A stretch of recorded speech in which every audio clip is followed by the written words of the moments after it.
বন্ধু দেখ চারদিকে কত মজার মজার খাবার। আরে ওই বিড়াল, আমার খাবারগুলোর মধ্যে হাত দিচ্ছিস কেন? যাই এখান থেকে। বন্ধু তুই কান্না করিস না, আমি তোর জন্য খাবারের ব্যবস্থা করে আনছি। যাই যাই জলদি রুটিটা নিয়ে পালাই। আরে ওই চোর বিড়াল দাঁড়া বলছি। এই বন্ধু এই যে নে, আমি তোর জন্য রুটি চুরি করে নিয়ে এসেছি, তুই রুটিটা খা, আমি ওই লোকটাকে সামনে নিচ্ছি। ওই বদমাইশ চোর, তুই আমার রুটি চুরি করেছিস, চল তোকে আজকে থানায় নিয়ে যাব। আরে কি, ওই দোকানদার তো আমার বন্ধুকে ধরে নিয়ে যাচ্ছে। এই বন্ধু তুই এখান থেকে পালিয়ে যা, এই লোকটা আমাকে ধরলে ধরে ফেলুক। ওই বিড়াল, চুরি করার অপরাধে চল তোকে এখন জেলে পাঠাবো। আমার বন্ধু আমার কারণে আজকে পুলিশের হাতে বন্দি, আমি বড় হয়ে পুলিশ হয়ে ওকে বাঁচাবো।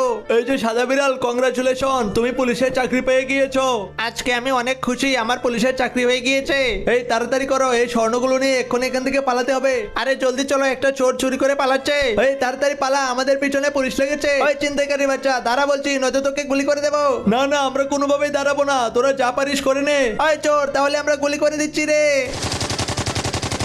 ওই চোরের বাচ্চা, তুই কে? তোর মুখোশটা খোল, আমি তোকে দেখতে চাই। এ কি বন্ধু তুই? আরে বন্ধু, তোর সাথে অনেকদিন পর দেখা, চল আমি তোকে পালাতে সাহায্য করি। যা বন্ধু, তুই এই জাহাজে করে অন্য আরেকটা দেশে চলে যা। আরে ওই সাদা বিড়াল, তুই তোর বন্ধুকে পালাতে সাহায্য করেছিস কেন?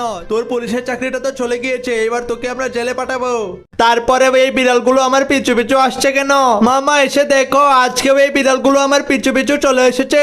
কিরে চুমকি, আজকেও তো তোর শরীরে মাছের গন্ধ করছে রে, তুই আজকে আবার কোথায় গিয়েছিলি?